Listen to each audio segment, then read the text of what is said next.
కనిపించిన ఇల్లు కనిపించినక కళ్ళల్లో మెదులుతూనే ఉంది. కానీ ఉత్త చేతులతో చేయని లాభం చెప్పు. ఈ 100 రూపాయలు నీ దగ్గర నుంచి అమ్మకు కావాల్సిన మందులు హార్లిక్స్ అన్ని కొని. ఎక్కడదా ఇంత డబ్బు నీకు? ఎక్కడేమిటి, పని చేస్తున్నాను, సంపాదిస్తున్నాను. ఏమిట్రా నువ్వు చేసే పని? అవన్నీ నువ్వు అడగకూడదు, నేను చెప్పకూడదు.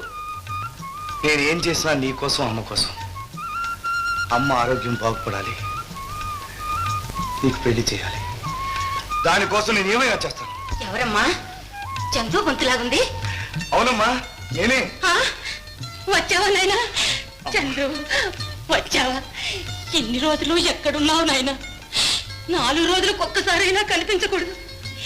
ఈ అమ్మ బ్రతుకుందని జ్ఞాపకం ఉందా? అంత మాటలకమ్మా,